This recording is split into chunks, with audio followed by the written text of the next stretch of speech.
আসসালামু আলাইকুম ওয়া রাহমাতুল্লাহ।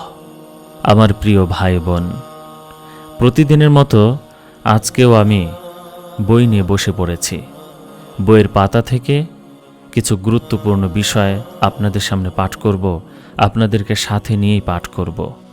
তবে আজকের আলোচনার বিষয় কি সেটি আমি বলছি না। চলুন আমরা একসাথে বই পড়ি, শুনি, তাহলে বুঝতে পারব বইয়ের পাতায় আপনার আমার জন্য কি গুরুত্বপূর্ণ বিষয় রয়েছে। মাশায়েখ কেরাম বেশি বেশি জিকির করার নির্দেশ দেন, কারণ মনে জিকিরের প্রভাব বেশি পড়ে। জিকির দিয়ে মন প্রভাবান্বিত হয় খুব তাড়াতাড়ি। দেখুন, পাথরের ওপর যদি পানির ফোঁটা ধারাবাহিকভাবে পড়তে থাকে, তাহলে এক পর্যায়ে পাথরেও গর্ত হয়ে যায়।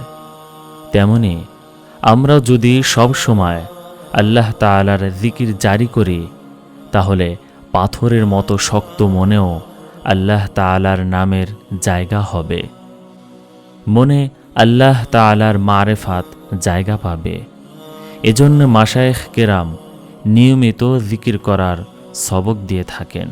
আমরা যদি নিয়মিত জিকির করতে পারি, তাহলে আল্লাহ তাআলার ভালোবাসা দিয়ে মন ভরে যাবে। রাতে ঘুম ছেড়ে ইবাদত বন্দেগী করতে স্বাদ অনুভব হবে। ঘুম থেকে জাগার জন্যে ঘড়ির দরকার হবে না, বিছানায় আপনাকে ঘুম থেকে জাগিয়ে দেবে।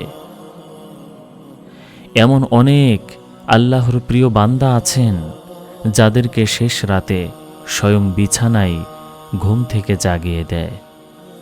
তাতাজাফা জুনুবুহুম আনিল মাদাজিআ ইয়াদউনা রাব্বাহুম খাউফান ওয়া তামাআ ওয়া মিম্মা রাযাকনাহুম ইউনফিকুন। অর্থাৎ তাদের পিঠ বিছানা থেকে আলাদা হয়ে যায়। তারা ভয় ও বিনয়ে আল্লাহকে ডাকতে থাকে। আমি তাদের যে সম্পদ দিয়েছি তা থেকে তারা দান করে। সূরা সিজদা আয়াত 16। আজকে এ পর্যন্তই। আসসালামু আলাইকুম ওয়া রাহমাতুল্লাহ।